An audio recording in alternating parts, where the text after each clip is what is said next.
Financial sovereignty, designing a lifestyle that never requires permission from a partner. Introduction. The freedom you may not know you are missing. Welcome. Breathe in deeply. Let yourself arrive here fully. There is a kind of freedom that is rarely discussed in conversations about financial success. A freedom that is not about the size of your portfolio, the title on your business card, or the number of properties you own. It is something quieter and more fundamental. It is the freedom to make decisions about your own life, how to spend your money, your time, your energy, your future, without needing someone else's approval to do so. This is financial sovereignty, and it is far rarer than it should be. Even among women who are professionally successful, who earn strong incomes, who are educated and capable and deeply intelligent, the structure of their financial lives often means that major decisions require negotiation, justification, or permission in ways that quietly but profoundly limit that freedom. This audiobook is called Financial Sovereignty, Designing a Lifestyle That Never Requires Permission from a Partner. It is not a book about rejecting partnership, love, or commitment. It is a book about understanding the financial architecture of your life clearly enough to ensure that your choices, including the choice to be in a relationship, are made from a place of genuine freedom rather than quiet necessity. A woman who has financial sovereignty chooses her relationships. A woman without it sometimes needs them. That difference matters. It shapes everything. Let us explore it together. Chapter 1. What financial sovereignty actually means. Financial sovereignty is not the same as financial independence, though the two are related. Financial independence, having enough assets to live without requiring employment income, is one expression of financial sovereignty. But financial sovereignty is a broader concept. Financial sovereignty means that the major decisions of your life, where you live, how you work, what you spend your money on, what risks you take, what opportunities you pursue, are made from a position of genuine choice rather than financial constraint. It means your lifestyle does not collapse if your relationship ends. It means you do not stay in a situation, romantic, professional, geographical, or otherwise, because you cannot afford to leave. It means that when you say yes to something, you are saying yes because you genuinely want it, not because you have no viable alternative. This is a high standard, and most women, even financially comfortable women, do not fully meet it. The ways in which financial sovereignty is quietly compromised are often subtle. A woman who has gradually allowed her income to decline because her partner's career took priority in location decisions. A woman whose name is not on significant shared assets despite having contributed to their acquisition. A woman whose financial knowledge and attention has narrowed over years of outsourcing financial decisions to a partner. A woman who earns generously but whose expenses have expanded to match a dual-income lifestyle, leaving her with no viable single-income plan. None of these are catastrophic in a good relationship. They become catastrophic when the relationship ends, whether through breakup, divorce, illness, or death. Financial sovereignty is the practice of designing your financial life so that the good decisions of today do not become the vulnerabilities of tomorrow. Chapter 2. The historical context. You need to understand why financial sovereignty matters so urgently for women specifically. It helps to have a clear picture of the relatively recent history of women and financial autonomy. For most of recorded history, women's financial lives were entirely mediated through men. In most legal systems, until the 20th century, women could not own property independently, could not enter contracts in their own names, could not keep their own earnings, and had no independent legal financial existence. Their financial lives were, legally and practically, their husbands' financial lives. In the United States, Women did not gain the legal right to open a bank account without a male cosigner until 1974. Just 50 years ago, women could not get a credit card in their own name without a husband's signature until the same year.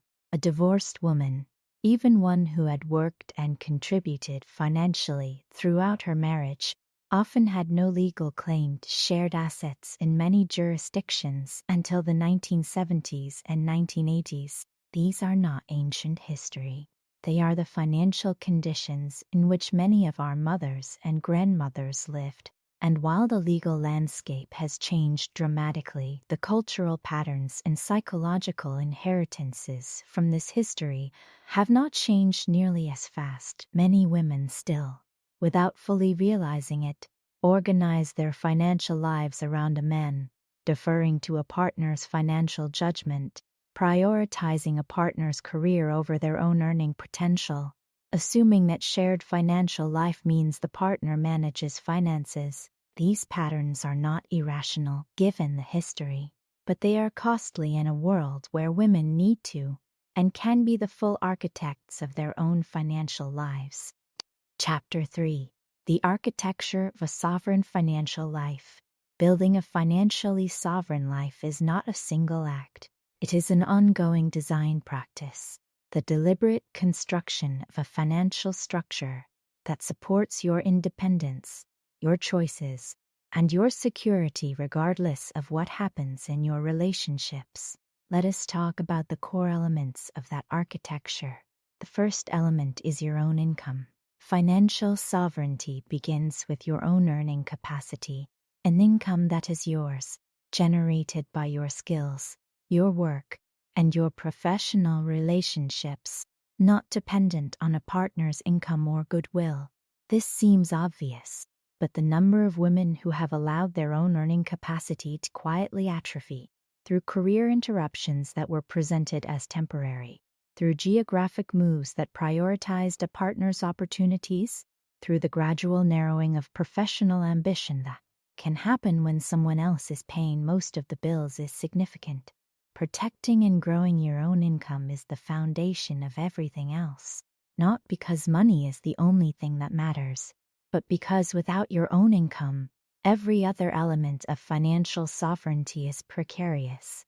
The second element is your own savings and assets, money that you have earned, saved, and invested in accounts in your own name, under your own management, is yours in a way that joint assets are not. This does not mean joint assets are bad. It means that having your own savings, your own investments, and your own assets alongside any shared financial life is essential to financial sovereignty. The practical target is having enough in your own name to cover at minimum 1 year of your current lifestyle expenses. This is your sovereignty fund, the financial foundation that ensures you have options, regardless of what happens in your relationship. The third element is financial knowledge. You must understand your own financial life, your income, your expenses, your assets, your liabilities, your tax situation, your investment accounts, your insurance, your estate planning. Outsourcing financial management to a partner, however convenient it may seem, is a form of financial vulnerability. When the relationship changes, and all relationships change, through growth, conflict, or loss, your lack of financial knowledge becomes an immediate practical problem. Make it a practice to know your numbers, attend every financial meeting, read every statement, ask every question. The knowledge itself is valuable. A habit of engagement is perhaps even more valuable. The fourth element is financial flexibility. A sovereign financial life is one that has options. The ability to increase income, reduce expenses, relocate, change careers, or make major life decisions without catastrophic financial disruption. This flexibility is built over time through modest living relative to income, through avoiding lifestyle inflation that locks you into a particular income level, and through maintaining both liquid savings and longer-term investments.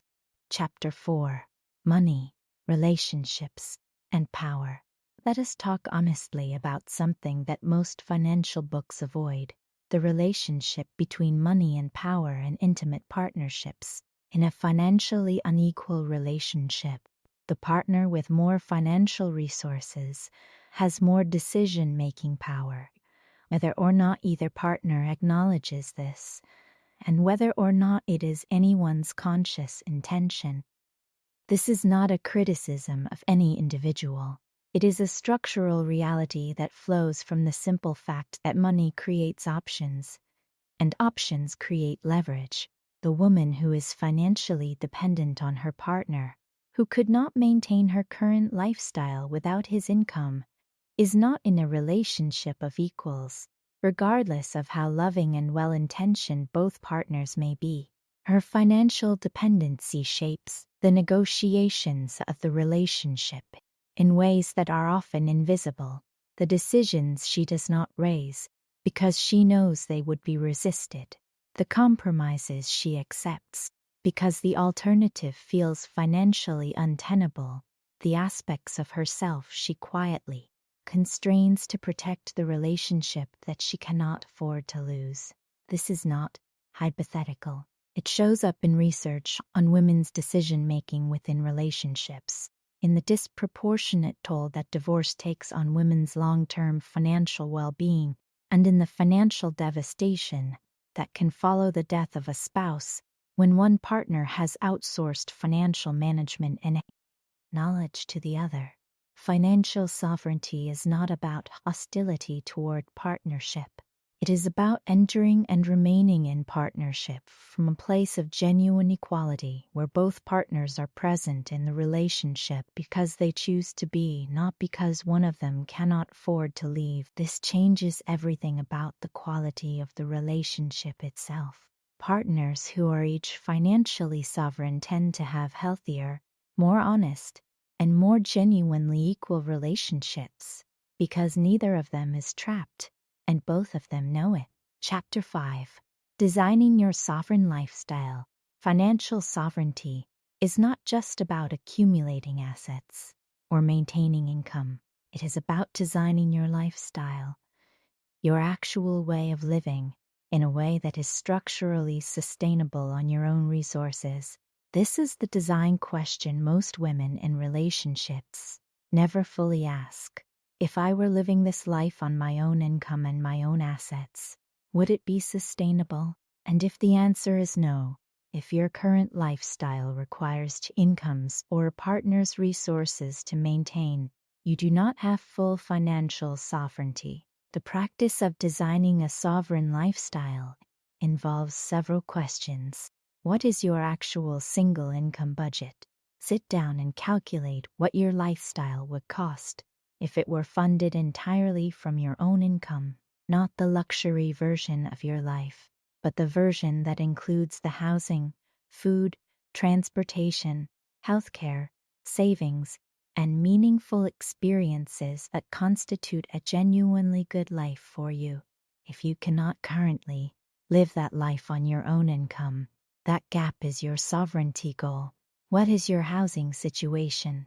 Housing is typically the largest expense in a lifestyle, and it is often the area of greatest financial sovereignty vulnerability. If you are in a home that requires two incomes to maintain, you need a clear plan for what you would do if that changed. This might mean building savings to cover a housing transition, developing an exit strategy, or choosing housing that is sustainable on a single income.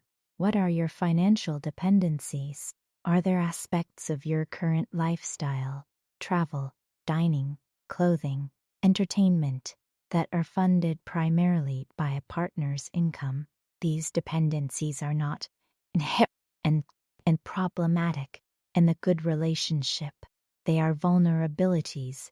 If the relationship changes, being honest with yourself about where your financial dependencies lie is the first step to designing them out over time. Chapter 6.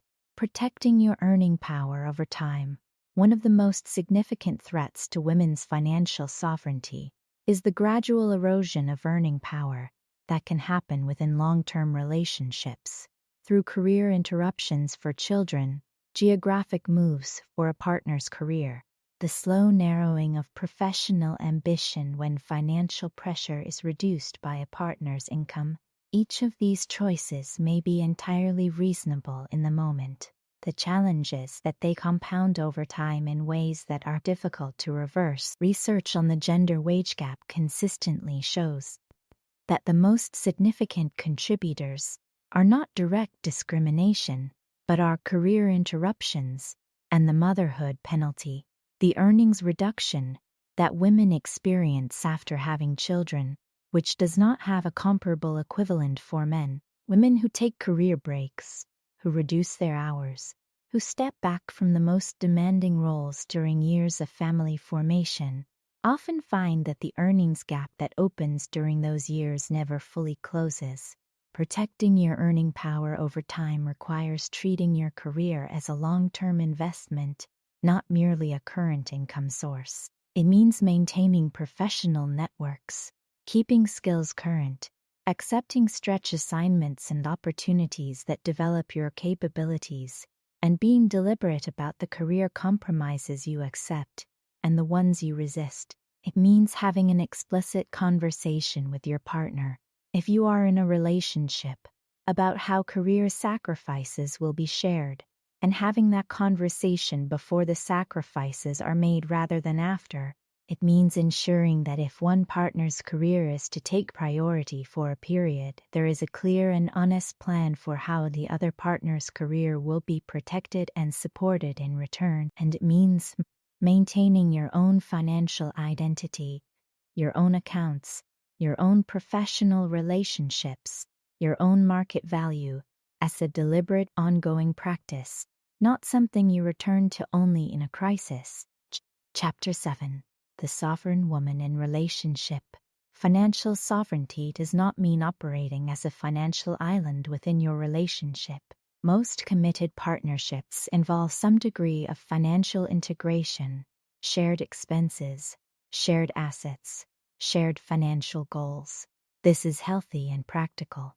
What it does mean is that this integration is chosen consciously by a woman who understands her own financial position clearly, who has her own financial foundation, and who is engaging in shared financial life as a genuine choice rather than a necessity. The sovereign woman in a relationship has several distinguishing practices.